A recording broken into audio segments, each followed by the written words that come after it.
and counties, as well as in the American West. Thank you, Alan, for inviting me to participate.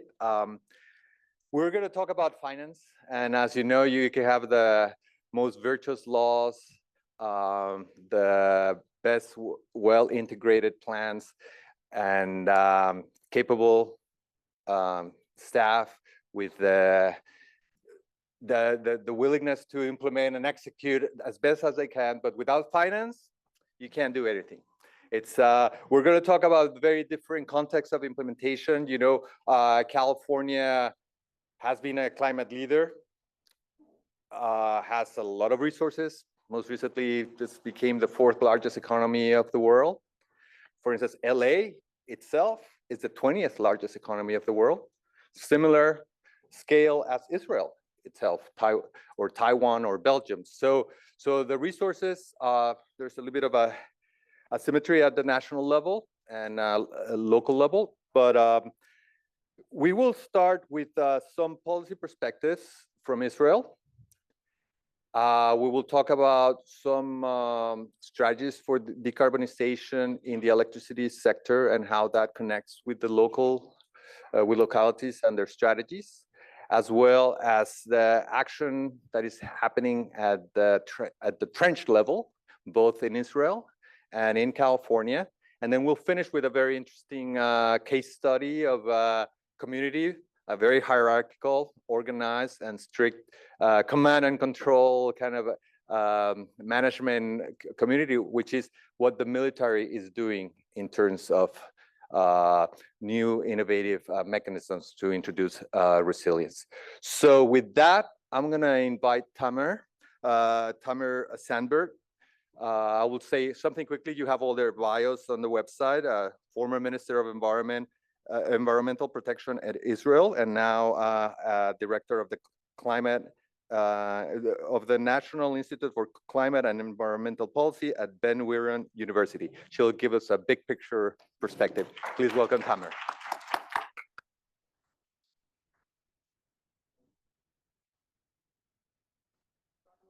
Panel discussion. There's if you want. Oh, no, I don't have. No. Okay. So good afternoon, everybody. Thank you. Okay, so this conference is about lessons from Los Angeles and Tel Aviv, 2 of the world's magnificent cities. And we heard also in terms of their economy. And I hope I won't spoil the party of the entire conference here by saying that in Israel, the structure of governance is very different from a lot of many other democracies, including the US and others.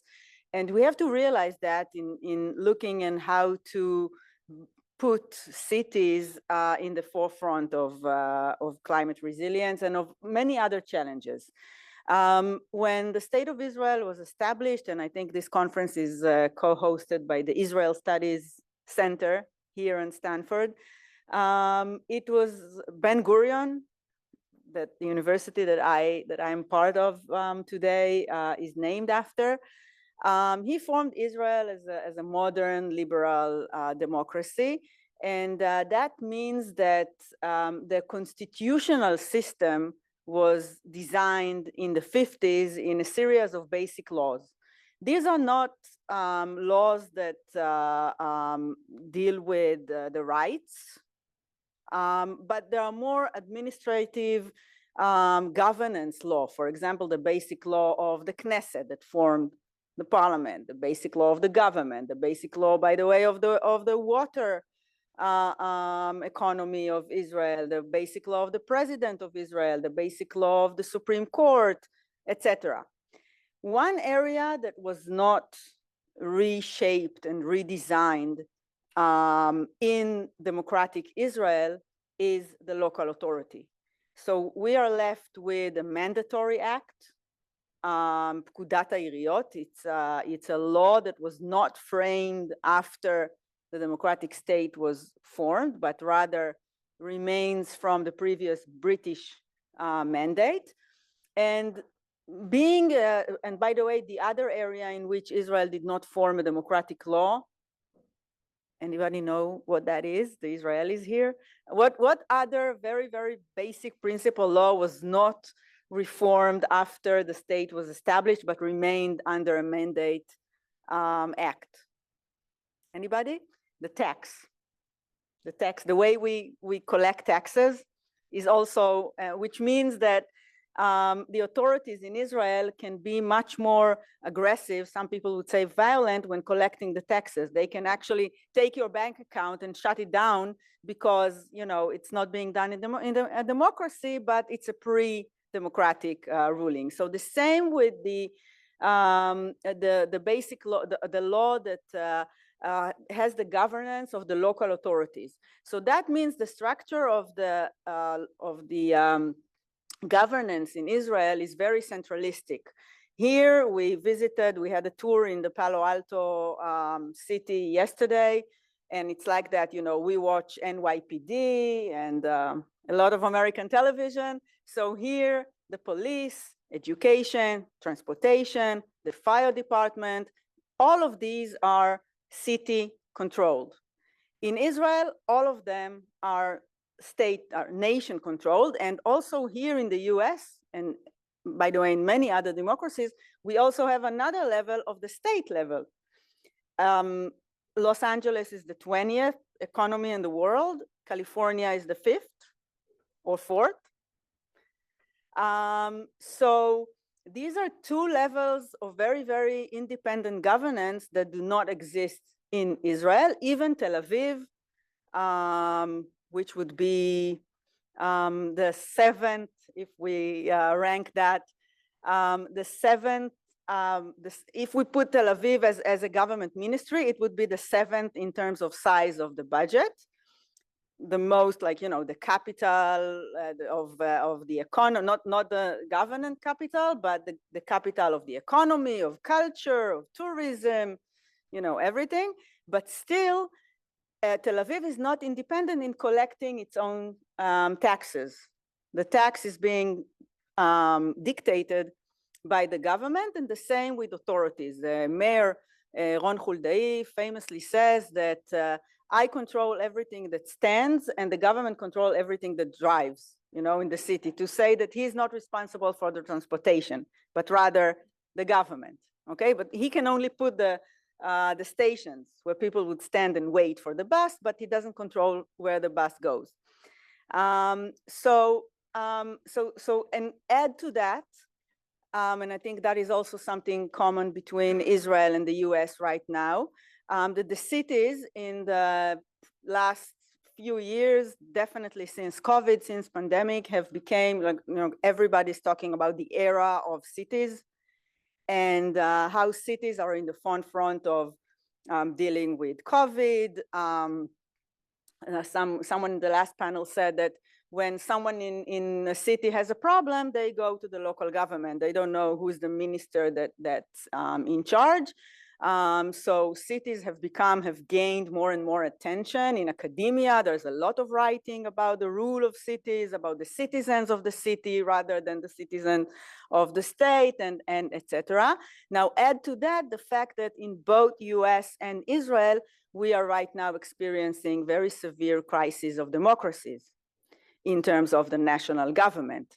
Now, and basic values and basic structures and functions and governance of the democracy is being threatened and under attack from within, from domestic and internal forces. And in many places, and Tel Aviv is an example, and also California is an example, and many other places, the local authority is kind of a refuge, kind of an asylum for these liberal democratic values, but also for very, very basic governance functioning, like a very basic, you know, in Israel, and I think also here, sometimes there are cases where, you know, nothing functions, like the government does not execute its position, you know, it's very, very basic and very simple, and in terms of, in times of disasters, like going from fires to floods, but to basic, you know, driving the transportation around, that becomes crucial. So what is the what is the role of a city that wants to be climate resilient, that wants to adapt, that wants to, we heard a lot in the previous panels about planting trees and taking care of shade and things that are very, very basic in our urban streets and urban planning. What is the, how can a city lead in times in which it lacks maybe the authorities, the capacities, but also the funding and the financing, which is the topic of our panel. In Israel, for example, many of the actions that cities do, they have to apply for a competitive call for proposal that the government publishes, and they have to apply to get the money to do everything from planting trees to, I don't know what, putting bicycle lanes in the streets of even Tel Aviv. And what do you do when these call for proposals change from year to year? And we know that climate resilience financing has to be a long-term effort. What do we do when the order of priorities is being set in the central and national government rather than in the local leadership? What do you do when the central government has sometimes worries about questions of inequality and justice? And we know that the phrase "leave no one behind" is true for communities. It's also true for cities, and in Israel, it's a lot of the times is a concern. Do we take the excellent cities like Tel Aviv and let them, run and excel? And what about the other cities that are much less from the periphery, that are smaller, that are much less equipped with resources? We have seen yesterday in the city of Palo Alto how well a small, resourced city can do, and how hard it is even in that case. So imagine, I don't want to imagine other cities in Israel, imagine other cities around the world. I mean, the entire world has to go net zero, not just the well-off small cities in the West, I don't know, US or by the shore in center Tel Aviv, in center Israel. So how can, what is the role of a city or communities or citizens or activists like us that do want to get the funding and get the climate resilience done and be prepared and take care of our citizens in the very hot summers to come and in the urban heat islands? And we want to take care of our urban nature and the walkability and plan a very, very good and healthy urban spaces, public spaces, public transportation, etc. So one thing is to do exactly that, is to lead, is to have, before being a minister and a Knesset member, I was also a city council member in Tel Aviv, the city where I live. And I hated this phrase when people told us, this is the government, it's not us. And I was like, okay, but what do we do to make to bring the government along with us and do what we think needs to be done? How do we create those funding opportunities and these competitive call for proposals to match the needs that we want to address, that we want to perform? How do we recruit our communities? And how do we make our citizens and inhabitants of the city, of the neighborhoods, demand what is needed to be done rather than, push it to another neighborhood in some kind of a NIMBY, very often being performed? How can we use our local resources, human resources, our uniqueness, our geographical position, because Tel Aviv is very different from Be'er Sheva, where Ben Gurion University is positioned in terms of its climate, in terms of its rainfall, in terms of its many of the physical conditions. So how do we excel and make sense of our uniqueness of the city, of the community, and of the resources that we already have? These are questions that I think are relevant and shared between different cities around the world. I think a network of cities like C40 that was mentioned here, that Tel Aviv is part of, are very crucial, and despite the differences between different governance in the world, are very, very useful for cities to share knowledge, to share experience. Of course, conferences like that, you know, we sit here with two cities, very different from each other, represent a portion of the world, but still very, very meaningful in terms of what they contribute to the cultural, economic, policy-wise parts of the world. And maybe the most important thing is, how do we keep our independence and leadership and yet recruit the resources that we need from the much stronger forces that lie there, especially the government, even in times where governments and countries look very, very uncertain, under a crisis of themselves, and but still the reality outside does not wait for our democracies to become stable. So we don't have a choice but act now.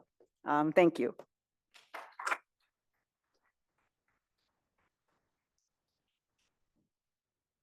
Thank you, Tamar, on a very important topic, leadership. Leadership matters, and obviously raising the issue of fragmentation, short-term view political cycles, and interjurisdictional coordination. I'm gonna continue with the policy and governance issue, and I'll ask Hend to present now.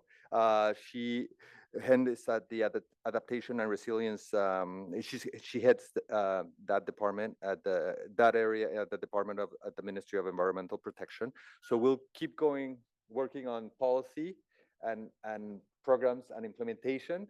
We'll go with California, and then we'll look at the two sectors that we will use here as case studies. Okay, thank you. Hi, everyone. Honored to be here. Alan, thank you for inviting me. And Tamar, it was a great introduction to what I'm going to say. So I'm going to present, to focus on environmental protection ministry's engagement with local authorities in Israel, especially those who are involved in climate adaptation planning and urban shading. So we aim to empower each local authority to understand its needs and risks, and to develop a long-term and local climate strategy, because as Tamar said, we are highly centralized government, but we believe in local authorities, and they proved themselves in normal and in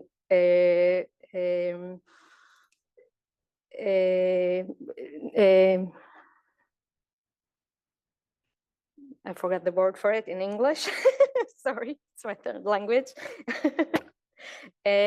What? I blacked out in 3 languages. Wait a second. Sorry.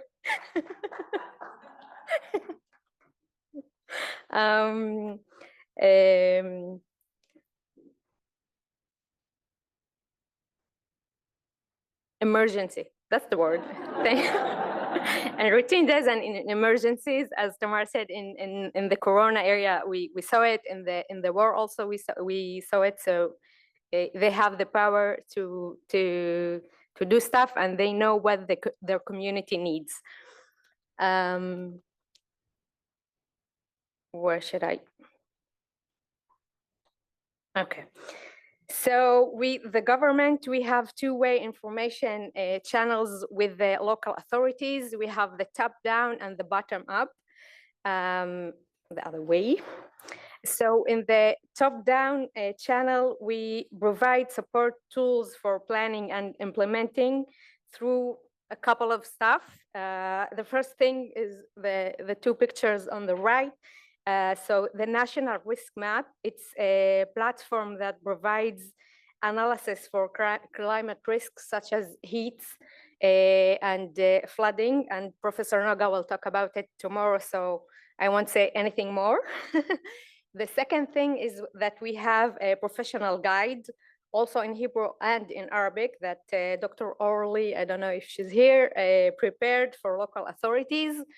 Also in adaptation and mitigation, so that helps also the local authorities.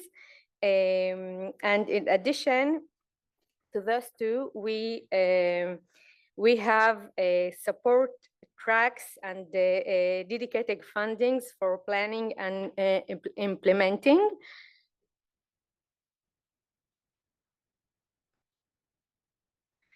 So in the implementing area, where do we stand today in local authorities? So we have 7 government support tracks for preparing adaptation plans with 70 completed plans that covers 63% of Israel population. And I'm gonna say about Tel Aviv. Tel Aviv is the only city in Israel. It's one of the 70 completed 70 plans that didn't have any fundings or help from the government. She did it all by herself, and all the rest did it with our help, either my ministry, Environmental Protection Ministry, or the the Energy Ministry. Thank you. In addition to the 70 plans that are already finished, we have also 32 plans in process as for today. And 85% of the plans are fully funded by the government.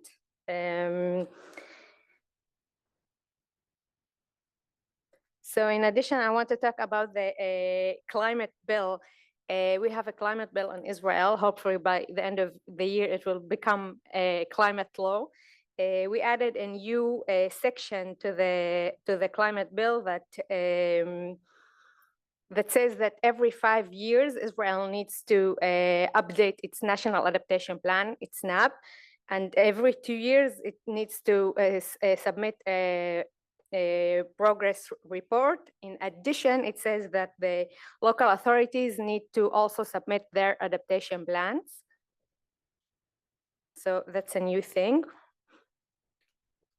The other way. And in the implementing area, we have a partnership with the Israeli Green Building Council. The previous panel also talked about a lot about the shading. So in a few words, we have a call for preparing urban shading plans in 18 municipalities. And also we have a pilot shading program in 13 municipalities for the first time in Israel that is still going. And hopefully by the mid of 2026, they will be finished with the planning, with the planting trees. This project has 2 goals. The first is to reduce urban heat and to improve public health and quality for life.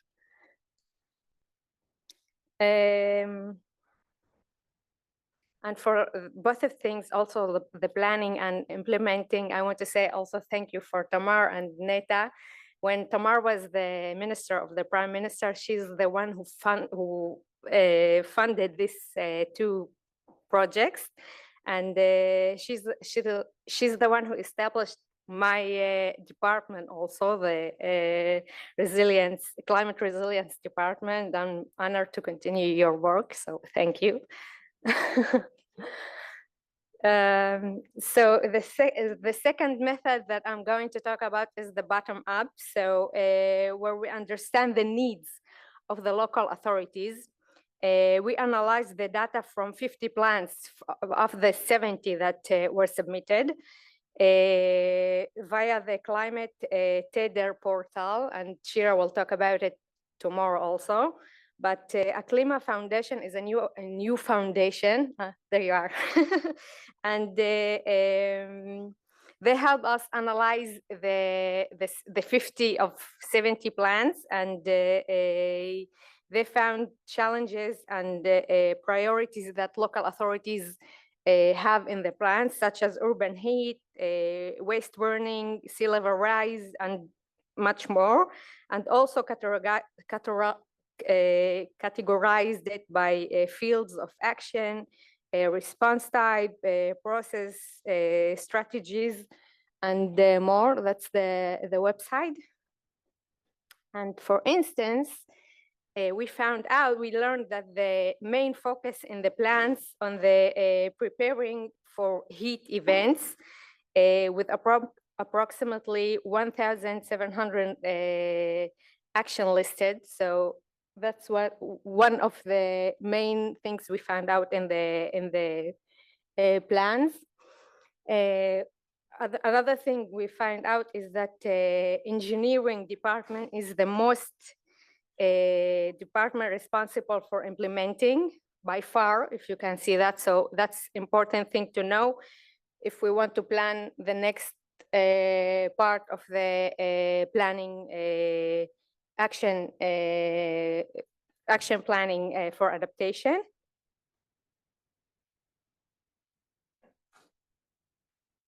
And my ministry also analyzed the status of the 70 plans submitted. So all the plans that were submitted, including Tel Aviv, we included it in our data. So we did it to understand who submitted the plan, the type, the location, the sector of the local ministry, what risks and priorities they identified, and what level of support they received. So for example, based on the data, we could see that the distribution by socioeconomic status, and you can see that in the blue right down there, that the higher submission rate is in the low socioeconomic municipalities, where 39% already submitted their plans. And the type of the local authority, we can see that Arab municipalities with 39% also submission rate. We found out that the ultra-Orthodox, 1 out of 7 municipalities submitted their plan. So the next step is to have a special call for those authorities.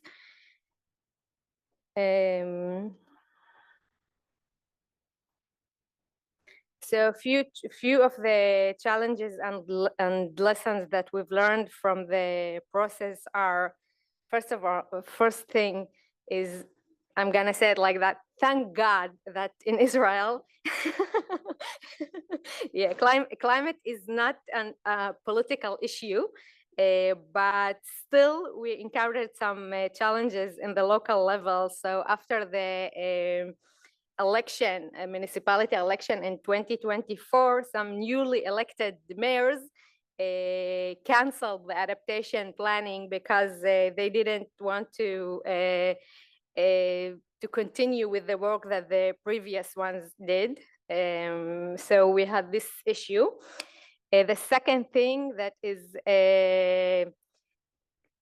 when it comes to planning, when the regional level is the one who is responsible for the planning, we found out that the local authorities are less engaged. So our main focus in the next calls on fundings is that the planning would be in the local authorities and not in the regional ones. But we do need the cluster level and the local level to help, because they helped a lot with the 70 who are already did the planning. And the third thing that we learned is that wealthier municipalities were less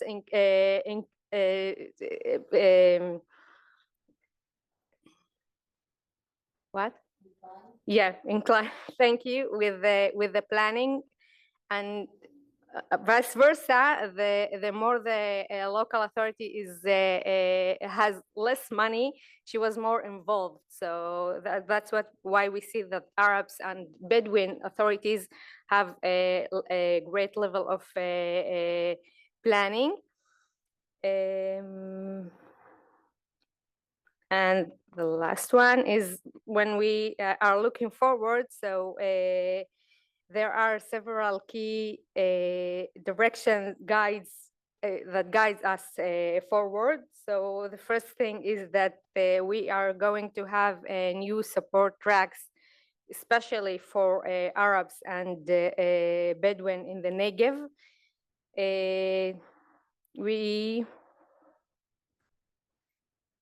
We are going to improve our support tools, and also I said it that Noga was gonna talk about it tomorrow.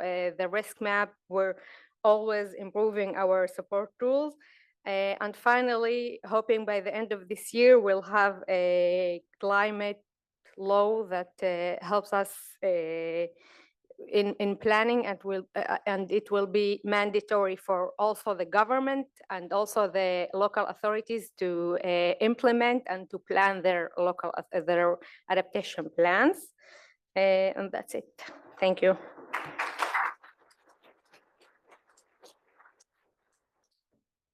Great. So now we'll hear a little bit about how California is rethinking climate investment and risk for community-driven solutions. On top of her position as Deputy Director of Planning and Policy at the Governor's Office of Land Use and Climate Innovation, Abby Edwards is also the chair of the Integrated Climate Adaptation and Resilience Program. Abby.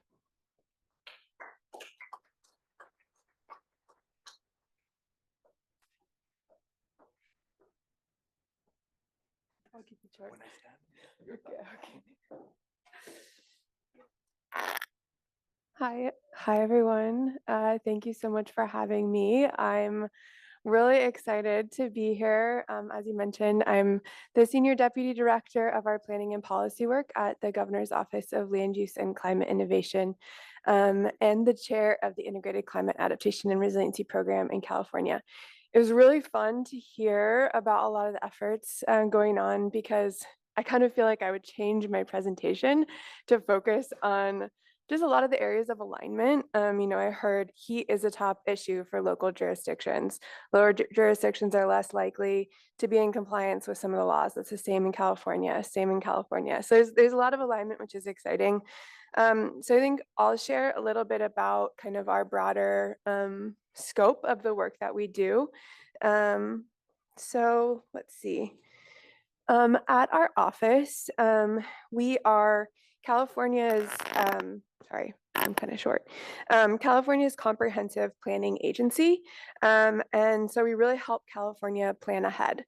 So we are some of the brains behind the work that's focused on our approach to land use, to climate resilience, to community well-being, and really thinking about how the big picture impacts the ground locally. So we sort of help answer questions like, how should California grow without leaving people and without leaving nature behind? How can we build communities that can withstand wildfires and floods and sea level rise and drought and heat?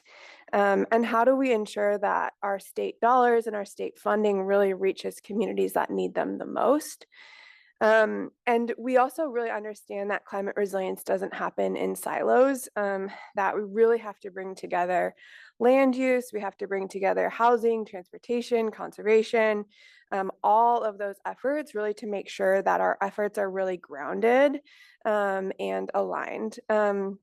And we also really understand, I think that as the last two folks have shared, a lot of the work happens at the local level. So we can do as much as we can from the statewide perspective, but really want to ground a lot of our work in the local perspective to uplift and fund to allow alignment. So I wanted to share a little bit about sort of the California's broad kind of approach when it comes to adaptation and resilience, and it's sort of grounded in 4 key principles.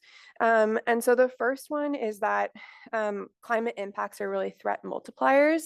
And so all of the work that we do when it comes to adaptation and resilience really has to be grounded in the best available science. And so that looks like really making sure that we're investing in climate research and investing in sort of our assessments of climate vulnerability. The second is that our resilience approach really has to be grounded in an all of government and all of community approach. So again, that's bringing together all the different sectors that I talked about to make sure that people are communicating and really knowing that collective action really only happens when that's occurring. And then also thinking about adaptation and mitigation have to go hand in hand. We can't just focus on climate adaptation without really focusing on mitigation as well. And how can we be reducing our emissions while also adapting to a different climate? So we really focus on making sure that our perspective is integrated with both of those. And then equity is non-negotiable, really understanding that communities at the front lines of climate change bear the brunt the most. And so really centering in all of our policies and plans when it comes to adaptation and resilience, sort of how can we uplift communities that are impacted the most. So a key role in our approach is the Integrated Climate Adaptation and Resiliency Program. And so at ICARP, we do a few things. So we convene a public-facing technical advisory council, and that's where we have state, local, regional, CBO representation on this council, where we drive a lot of policy conversations and decision-making when it comes to adaptation and resilience. Also, we have data and tools and resources. So we lead the California's 5th climate change assessment, which is on a 5-year update cycle, kind of identifying what kind of the vulnerabilities of climate change in California are. And then we also run resilience and adaptation focused grant programs, which I'm going to spend a little bit of time talking about. And then we also develop practical guidance and tools for local planners. So one thing I'll share a little bit about, since we're talking about funding and financing, is our adaptation planning grant program. And this is just kind of a snapshot in time, but this program is really focused on local adaptation planning. So we have some key policies and bills that kind of drive our adaptation work, in that requiring local jurisdictions to integrate climate adaptation into their different types of planning documents. There's a lot of different ways you can be in compliance. And so this program is really centered on how do you fund the lower capacity jurisdictions to be able to do this work that they maybe otherwise wouldn't have had the opportunity to. And so it was a small pot of funding, just 8 million available, and we received a lot of interest. I'm not going to get into all the details, but we've had future rounds that were canceled because of some of our budget challenges in California. And so my next kind of focus is just going to be talking a little bit about sort of, we really understand that the funding is just one piece of the financing, and that if we're really going to scale any of our work when it comes to this, we have to really think about finance mechanisms. Sometimes we think about it in terms of like adaptation is like funding a seawall or a fire break, but it really has to be thinking about investing in the process. So investing in the planning, investing in the collaboration, investing in the capacity building, which is like not as like big or attractive of like a huge infrastructure investment, but really where a lot of the core work gets done.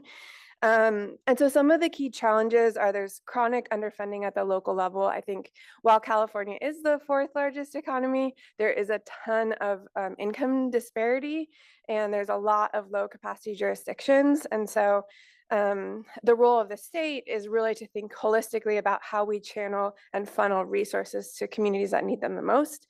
There's also institutional silos. I think that happens everywhere. And then a mismatch between funding cycles. You know, we try and align with the federal government and then the state and then local and try and create systems, but there really can be a really tough when it comes to kind of how you align the cycles.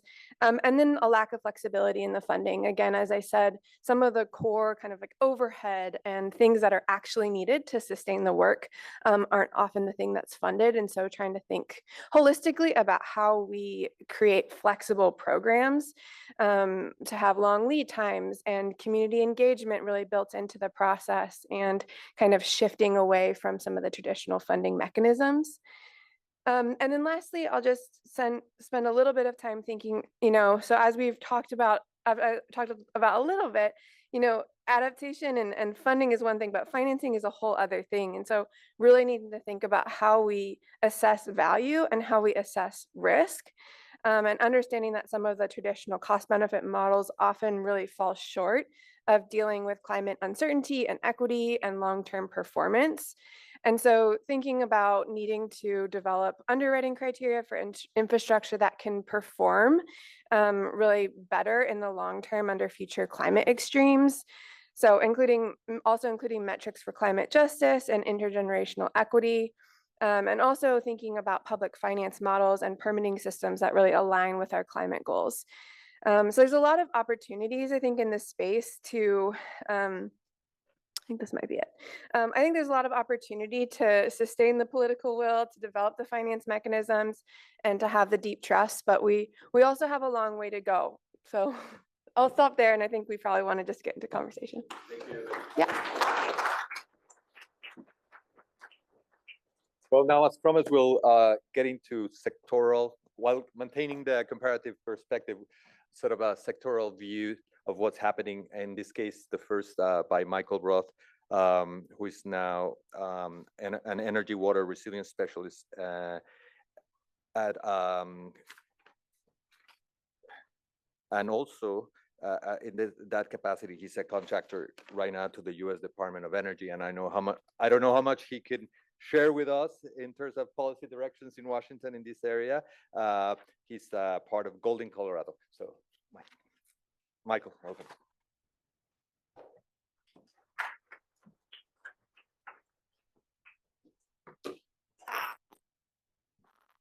Afternoon, thank you.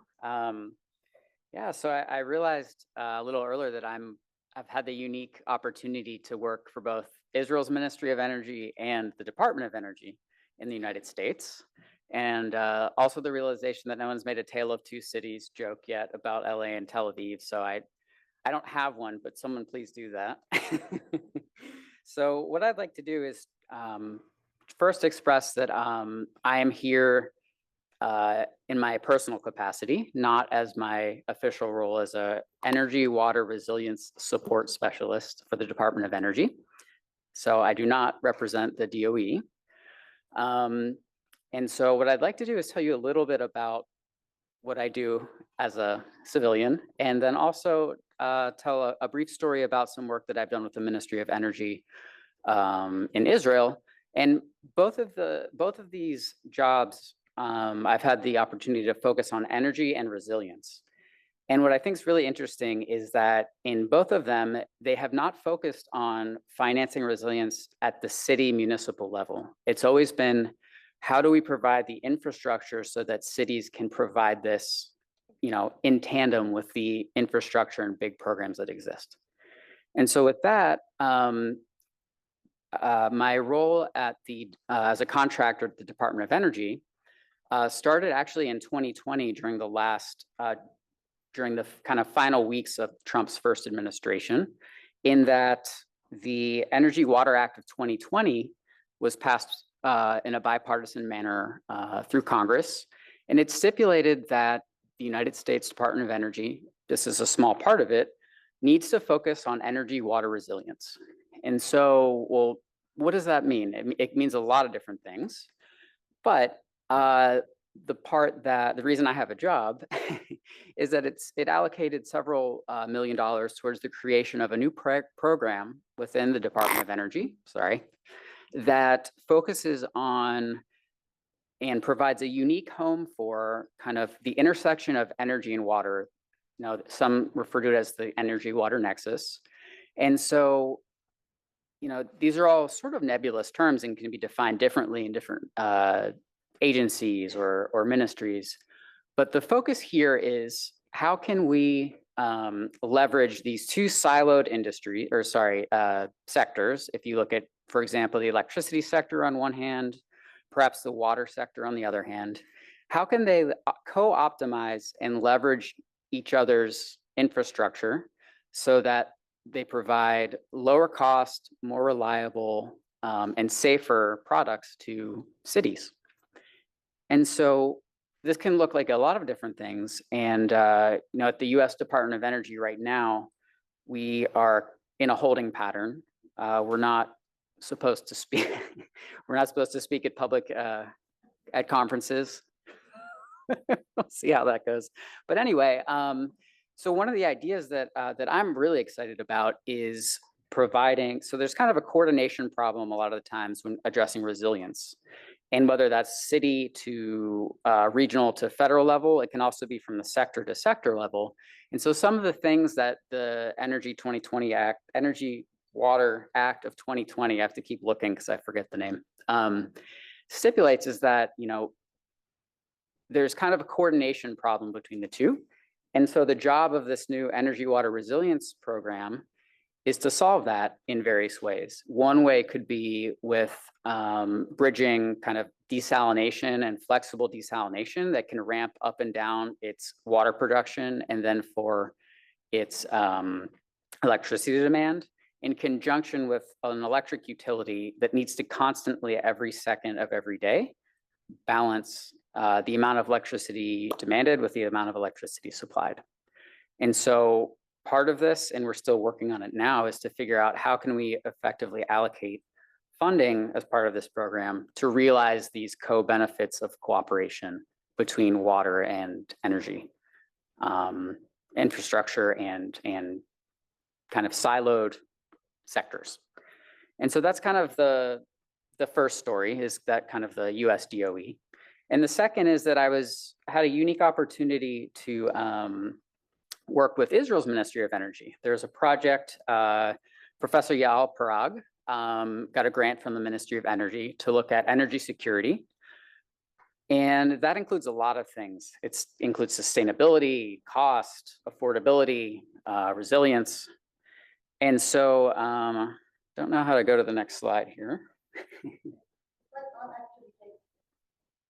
They not?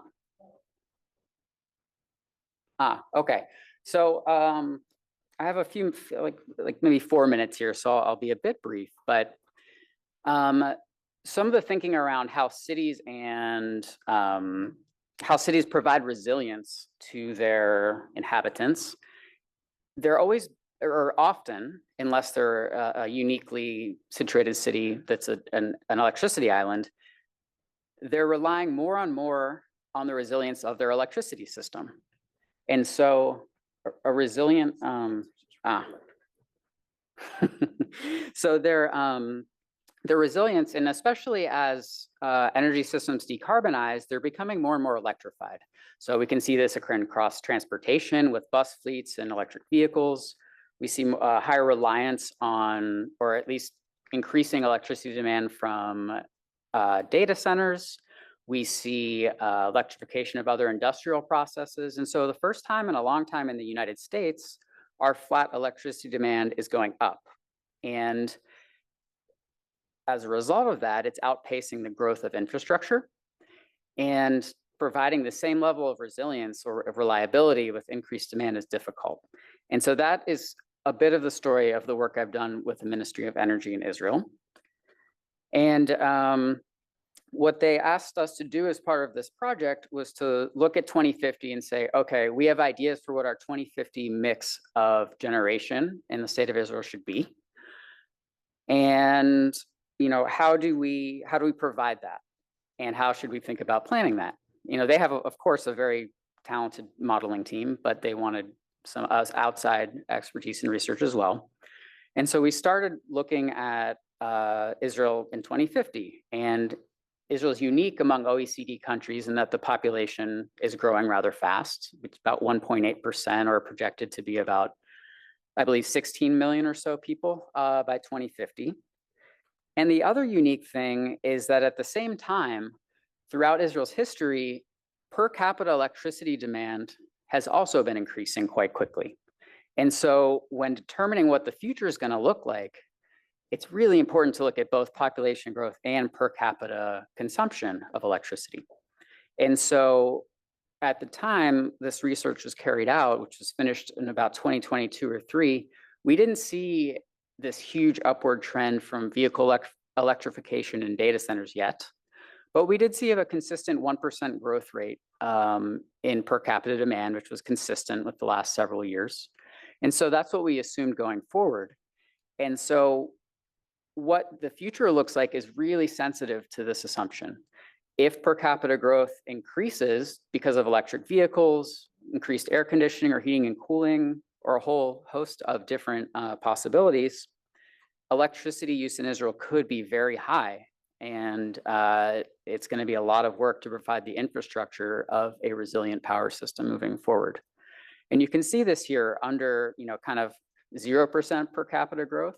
So if demand remains the same and there's efficiency, annual electricity consumption, it doesn't double, but under 1% growth, it more than doubles, and under 2% per capita growth, it more than doubles. So it's really important to get this per capita estimate right if you want to provide reliable electricity into the future. And so we looked at 4 different scenarios that I'll just talk about briefly. The more interesting ones are on your right under low CO2 emissions.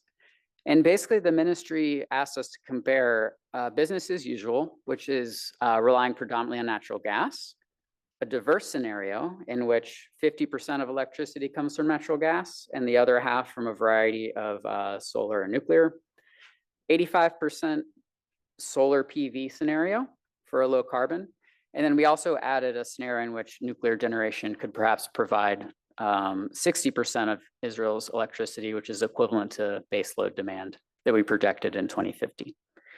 And the takeaway from this work is, and I'd be happy to speak about any of this after in more detail, is mainly in the vast differences that the decisions you have to make for which future pathway you want to be on.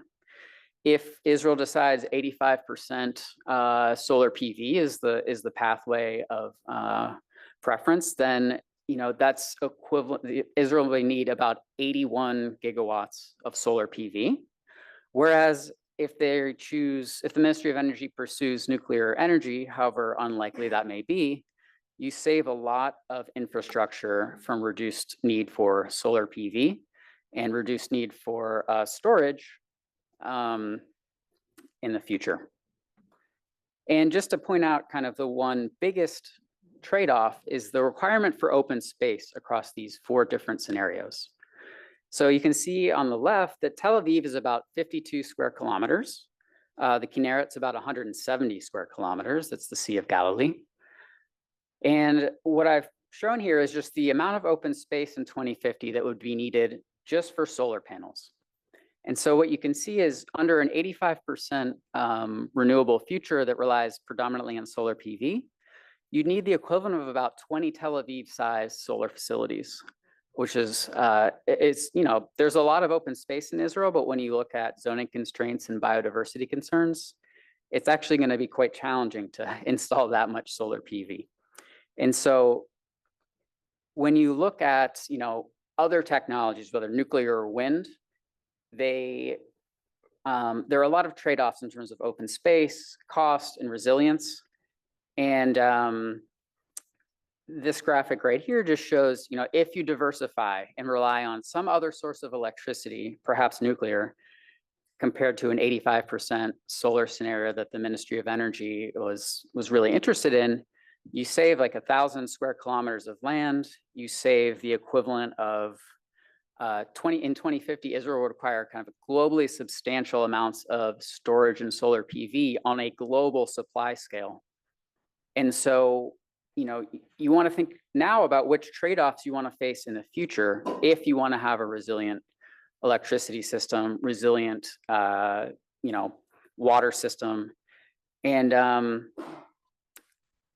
lastly, what I'll end on is that getting to even 50% or 85% reduction in CO2 emissions and having a resilient electricity system, you have to also think about the infrastructure that you need to replace every year. And so, the typical life cycle of a solar PV panel is about 20 to 25 years. Some battery technologies for grid applications last 10 to 20 years. And so every single year you have to replace, you not only have to add more infrastructure, you have to replace the infrastructure that was existing to maintain the reliability of that system to respond to, growth and adverse kind of impacts, stresses and shocks to the electricity system. So with that, thank you very much. And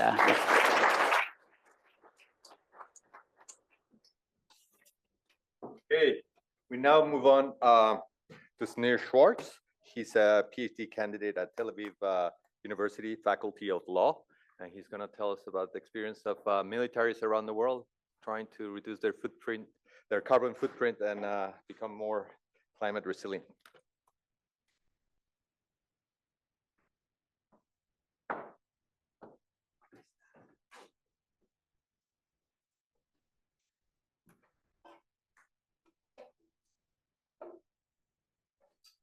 That's not me in the picture.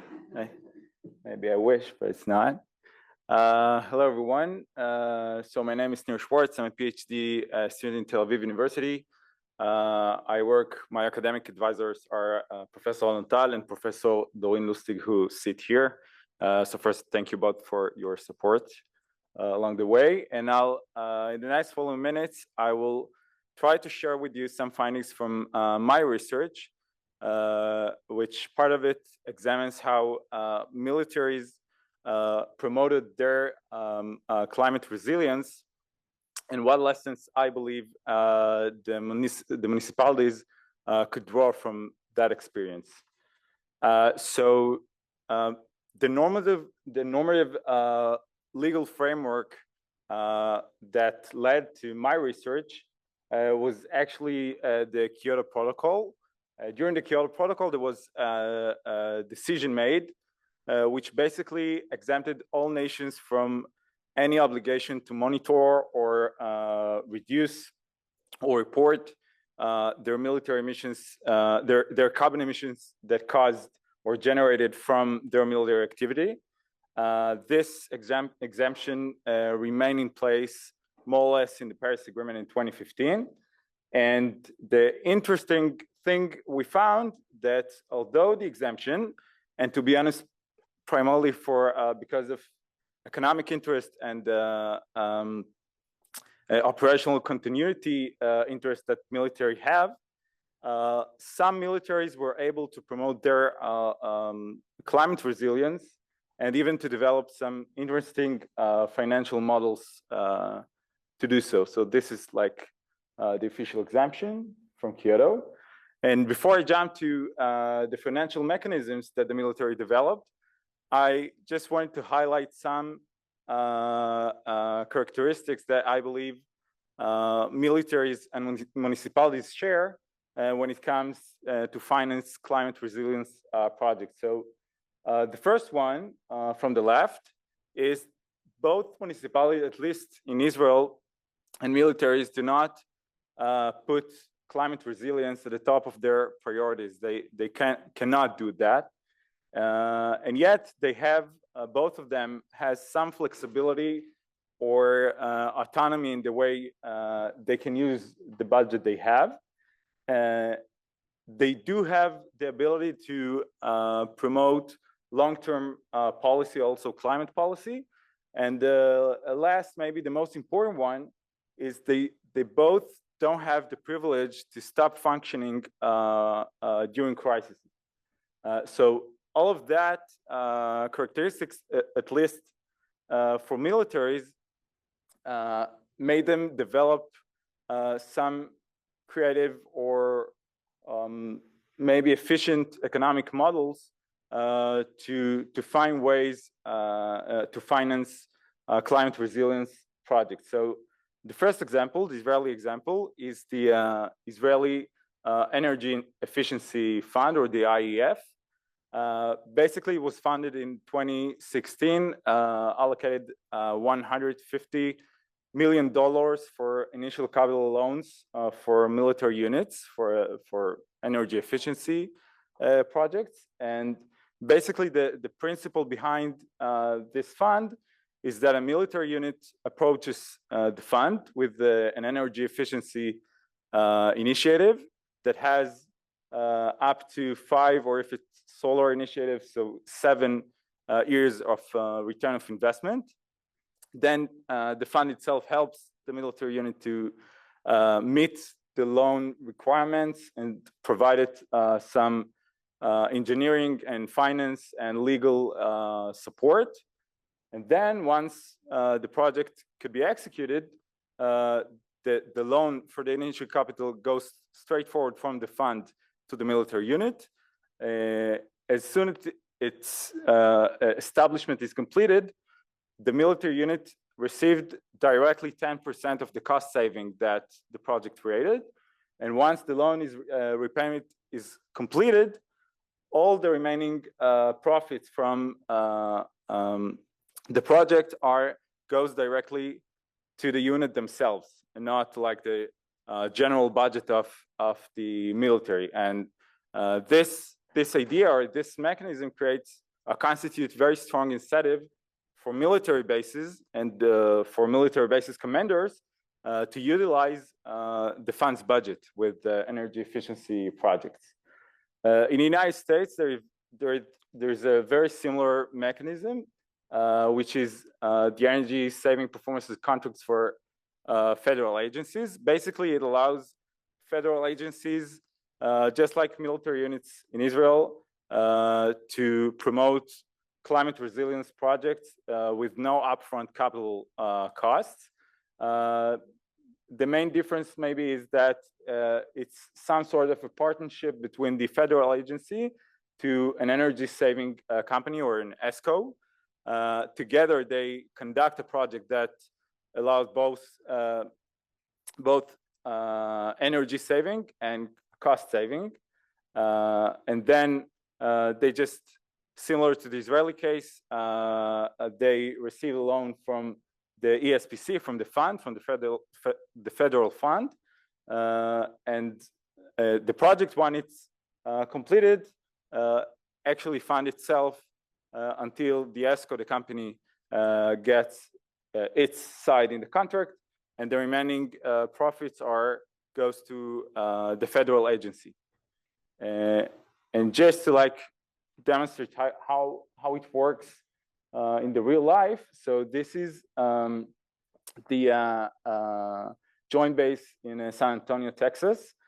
They received $132 million loan from the federal fund, the ESPC. They put it was a large project. Some of it was covering 64 roofs with solar panels. It reduced the electricity consumption of the base by 24% each year, which led to cost saving of almost $9 million each year, and overall $280 million of profits for 22 years. That's one example. An example for Israel, just to show the economy behind the Israeli fund. This is a solar farm in one of the Air Force bases in the Negev in southern Israel. To establish the solar farm, it's a 5 megawatts solar installation. It had to, its initial capital was $2.7 million. It had 7 years return of investment through, you can see it's produced 8 million kilowatts per hour each year, which led for annual cost saving of $400,000 each year.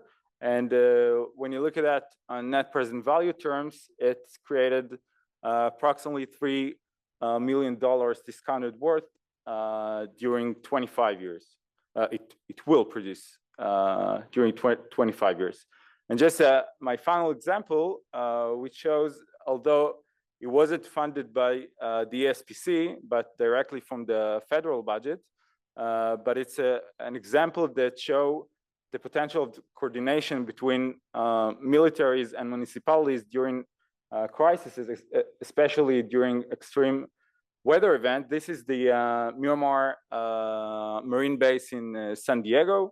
In 2012, it was installed, a microgrid, 6 megawatts microgrid was installed in this base. And in 2022, in the extreme heat wave that California, San Diego was faced, the San Diego municipality called the base, the marine base, and asked them to activate their microgrid to help them to reduce the pressure and the RV capacity from the central grid. And thanks to the microgrid that was installed there in 2012, the municipality was able not to disconnect 3,000 households during the extreme, I don't know if you can see here, the extreme demand for electricity that it had on September 6th during the heat wave. So just to conclude, militaries and municipalities share some similarities when it comes to financing climate resilience projects. Militaries were able to develop some interesting models that allow them to promote climate resilience project without spending direct resources from their own budget for the initial capital costs. And last one is that cooperation between militaries and municipalities can also strengthen civil climate resilience if you do it right. Thank you.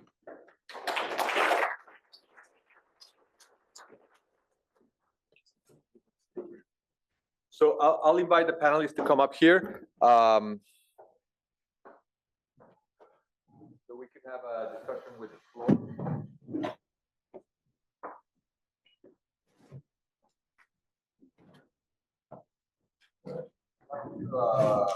Privilege the time for Q&A. So I want to have some reactions to what we heard.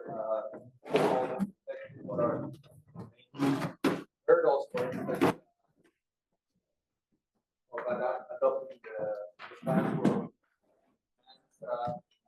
in California, maybe expanding a little bit the knowledge of California. I was going to mention that it has a very economy-wide climate action plan.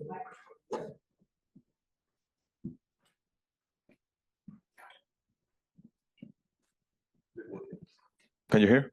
Okay. So yeah, I was talking about maybe just react quickly to what you heard from the other panelists, but maybe mention, just to jumpstart the discussion, some of the hurdles of the adoption rates in terms of the planning mechanisms that you have. And I was inviting California to explain a little bit more. You know, we have this cap and trade system that brings revenue to the state and has created a climate investment mechanism. I don't know if there's any connection with that. You said that there's still a lot of funding needs that are not satisfied, and obviously there's a lot of there's so many programs as well, and that cities don't, the symmetry of cities like San Jose or LA or can apply to those, but maybe in the middle of the Salton Sea they can't, you know. And yeah, maybe in terms of going deeper on how the connectivity of the connection of your case studies to lessons in localities. Well, yeah, I think I can try my best to make some connection points here. You know, something that I found interesting based on the last presentation is something that our we have a military affairs department within our office, thinking a lot about the land use implications, and how really so much of this work comes to framing, like sort of how we're framing, how we're talking about the work. Because in some instances, if you say climate resilience, and I know you mentioned, and it's not necessarily political, it unfortunately can be here. And so a lot of the things we're talking about is like when it comes to lower capacity jurisdictions, how we frame and how we talk about the importance of the work. Sometimes we just have to say it differently, say it in different words, say it in different terms. And so when you are working with the military and saying, well, in the case of an emergency, how do we have a hub in the military base that can be completely reliable, you know, off grid and sustainable? And when you're talking about it, so just like thinking about the way that we talk about the work is really important, because when it comes to some of our lower capacity jurisdictions that have to really prioritize certain things, sometimes it's just about public safety, and that's a climate risk. And so anyway, that's like something that stood out to me that kind of connects across, is sort of that communication piece. Wants to react.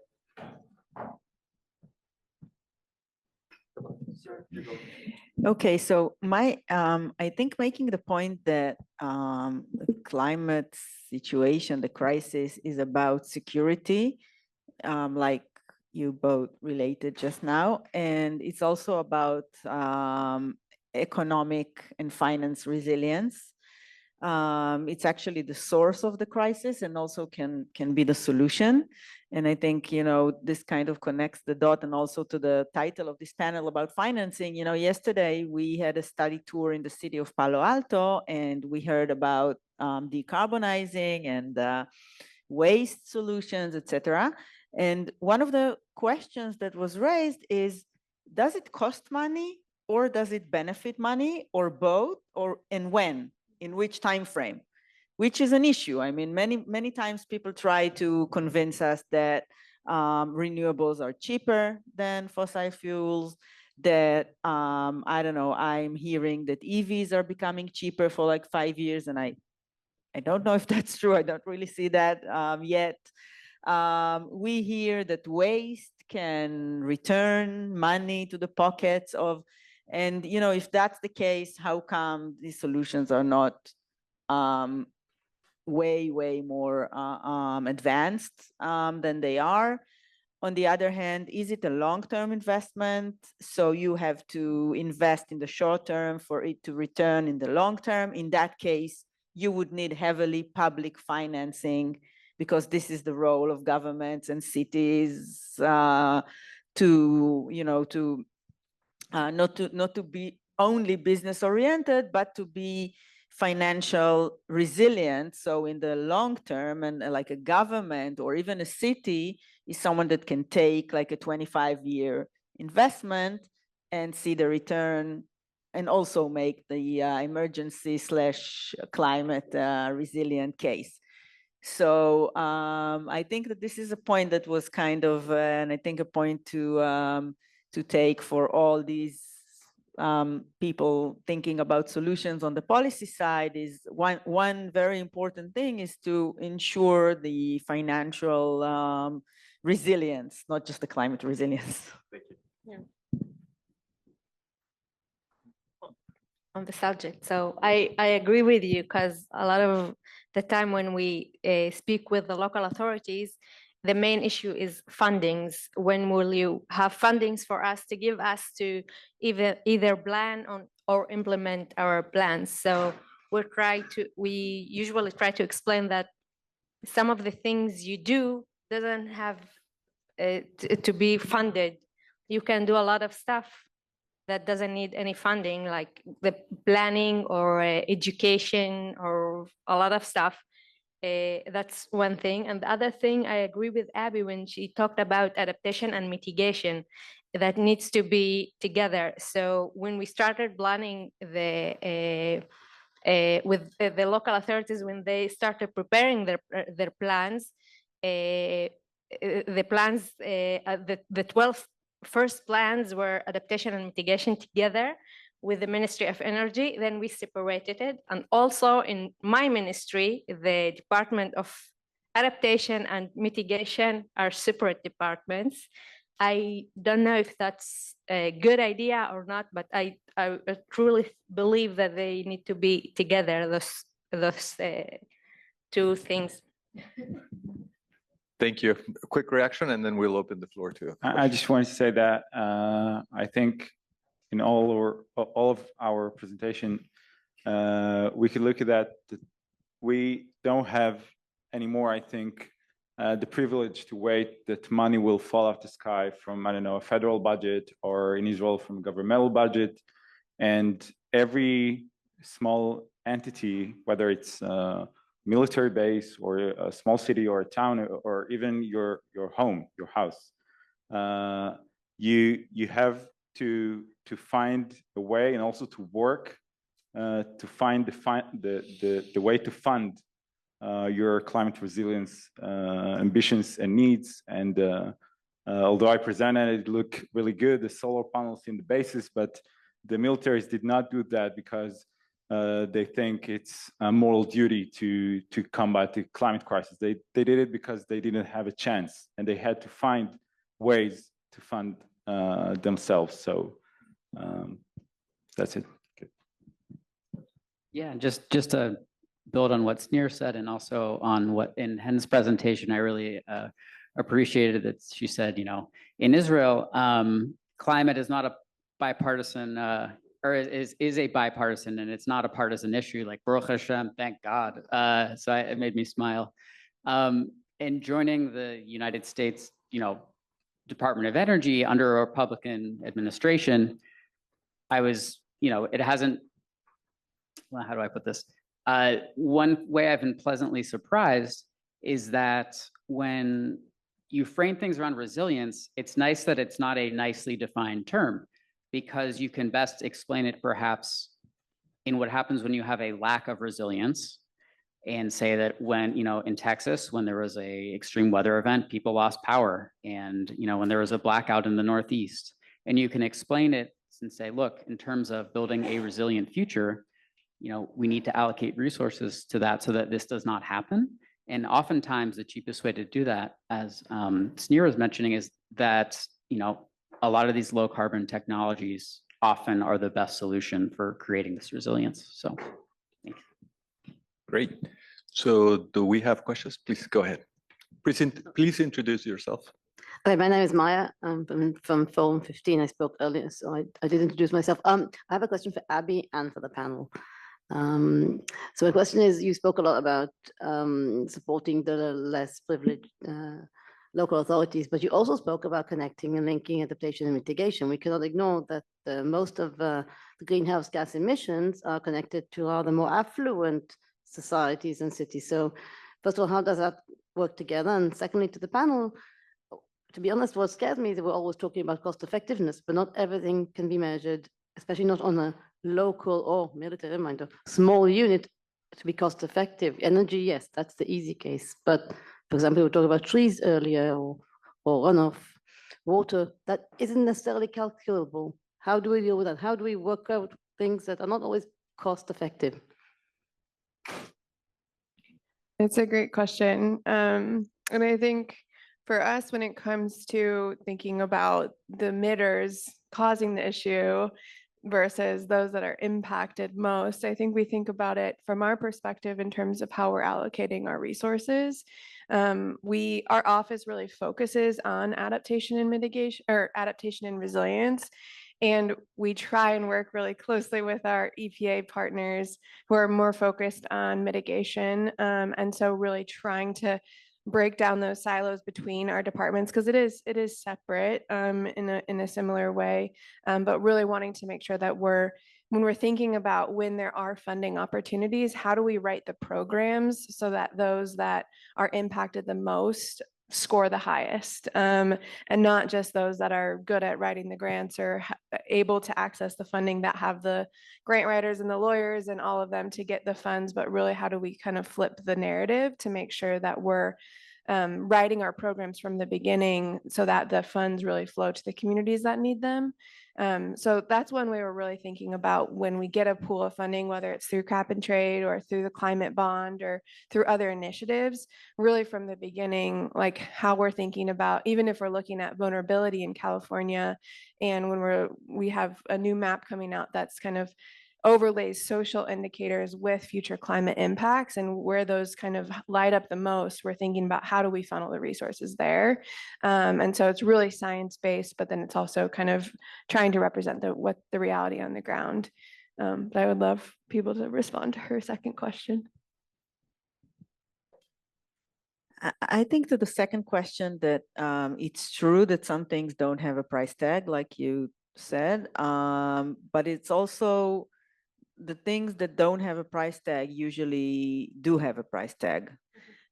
This is the way to run a budget, and health has a price tag, security has a price tag, air quality already has a price tag, but it can be, by the way, a price tag in terms of lives. And I think speaking of health expenses and the lives that air pollution takes, for example, were a huge step towards improving air quality. And so I think that, and not to mention that the economic, I don't want to say system, but it's, climate is an economic and social crisis. It's not a planetary crisis. The planet will survive that way or the other, but humanity on the planet, the question, will we be able to sustain the current economic, social, by the way, democratic system? That's a huge question. And the answer is, I don't know, the 26 Tel Avivs, I don't know what we're, that's, so I think it's up to us to practice the language and deliver it for the environmental movement. And maybe that's one of the reasons we've been, in our circle and not speaking to the security people, to the economic people, to the budget people, etc. Hi. So Marta Segura, I think some of you met me earlier today. And maybe I'll start off with context and then ask the question. So I think a good example that Abby covered a little bit is the extreme heat program funded under the Governor's Office of Land Use and Climate Innovation. And the reason I see that as a finance or investment model is because extreme heat is still not seen broadly across the West Coast as even a climate hazard, much less the most dangerous hazard that we're all facing. But the way that they structured their program, they selected communities across the state that could potentially be the blueprint for other communities. And what I loved about this opportunity is that it really forced the municipalities that were applying to think about how they would engage communities in the governance and decision-making process. Because as we've all discussed earlier, without the community kind of really instilling into, the decision-making process, and when there's no ownership, then there's no longevity or institutionalization of the program. And so the state is kind of setting the model for this extreme heat programming. Our framework is actually based on the state's framework as well.